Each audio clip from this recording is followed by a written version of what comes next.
Salut, c'est Trado, content de vous retrouver pour la préparation de la semaine de trading sur France 40, Allemagne 30 et Wall Street, l'équivalent CFD du Dow Jones, du CAC et du DAX. Je vous retrouve de l'autre côté. Alors pour commencer, je vous rappelle que tout ce qui suit est donné à titre purement informatif et pédagogique. Tout ce qui suit ne peut être pris comme un conseil. Vous devez vous rapprocher d'un professionnel pour savoir si l'utilisation des CFD risque limité correspond à votre profil d'investisseur. Voilà le France 40 et voilà les prochains éléments graphiques à prendre en considération. 4115, 4148, ça correspond à un support en données journalières qui pourrait bien donner du fil à retordre au baissier en intraday, sur les unités plus petites. Et la résistance principale est à 4713, 4760. Zone de résistance qui pourrait effectivement également donner du fil à retordre, mais haussier sur les données intraday. On descend d'unité de temps, on va retrouver les repères que l'on a mentionnés. Vous voyez plusieurs choses. La première des choses, donc on l'a dit, 4713, 4760 à la hausse qui peuvent pénaliser ceux qui veulent que le France 40 monte et 4115, 4148, on l'a dit, à la baisse qui pourrait freiner la chute si on y va. Vous voyez que pour l'instant, la tendance de fond est plutôt baissière puisqu'on est en dessous de la moyenne mobile à 50 périodes qui descend.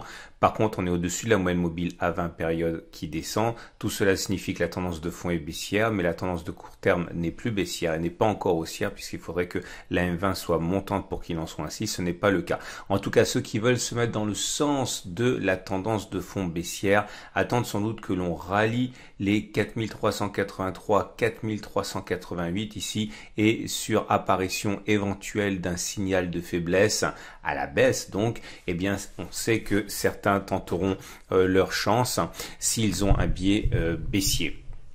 Autre solution pour ceux qui ont un biais baissier, attendre que l'on casse à la baisse l'obstacle des 4192, 4248, zone qui est à l'origine du rebond furtif auquel on assiste pour l'instant. Maintenant, ceux qui veulent plutôt se mettre dans le sens de l'achat, sans doute attendent-ils que l'on revienne sur un support solide, celui qu'on a mentionné préalablement à 4115, 4148, solide en ce sens qu'il est sur l'unité de temps supérieure, c'est-à-dire l'unité de temps journalière. Je vous rappelle que vous pourrez retrouver le calendrier économique et également les actualités qui pourraient être à même de modifier la donne.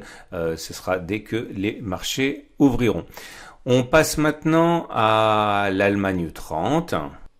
Et voilà ce que l'on obtient pour l'Allemagne 30, l'équivalent CFD du DAX. Nous avons notre prochaine résistance importante à 12 221, 11 349, à l'origine de la baisse depuis le 30 avril.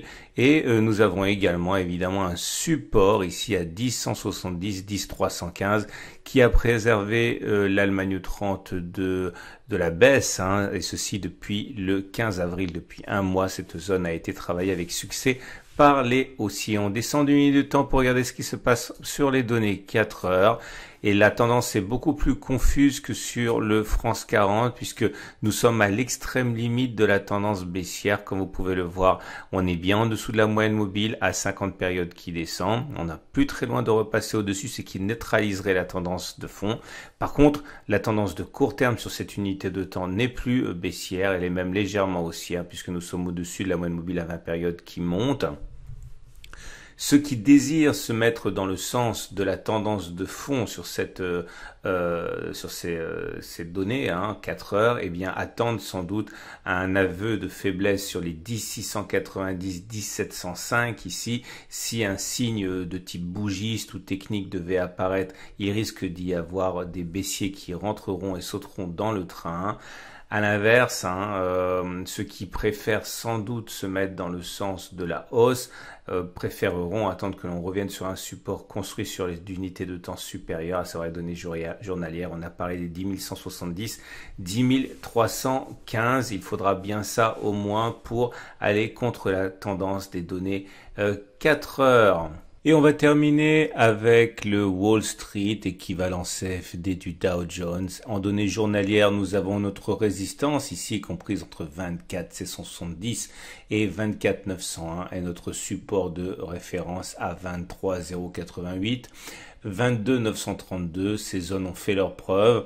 La zone de support maintient les cours à flot depuis le 21 avril et la zone de résistance plombe les avancées depuis le 30 avril. On descend d'une unité de temps, regarde ce qui se passe sur les données 4 heures et malheureusement sur les données 4 heures il n'y a pas véritablement de tendance. Vous voyez, la tendance de fond est neutralisée, nous sommes au-dessus de la moyenne mobile à 50 périodes qui descend, mais il est vrai qu'à plus court terme la tendance est haussière comme on peut le voir, puisque nous sommes au-dessus de la moyenne mobile à 20 périodes qui montent. Il demeure que dans l'absence de tendance de fond, il est assez délicat de vouloir privilégier un sens. Ce qui semble plus courant pour les traders serait de surfer sur les supports et résistances des données supérieures.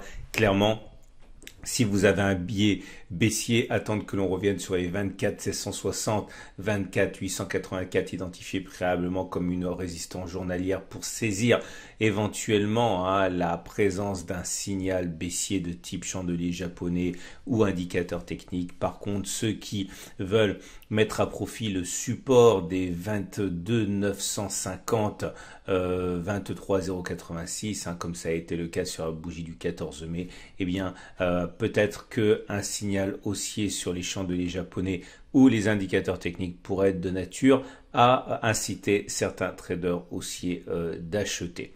Je vous souhaite une excellente journée. Je vous invite à regarder à la fin de cette vidéo l'analyse technique hebdomadaire sur les données de moyen terme pour le France 40, l'Allemagne 30 et l'US 30. Et également à suivre, ce sera demain, l'analyse technique et les matrices de trading pour la préparation de la semaine de trade sur l'euro-dollar, le Bitcoin et le pétrole Brent. Je vous dis donc à demain.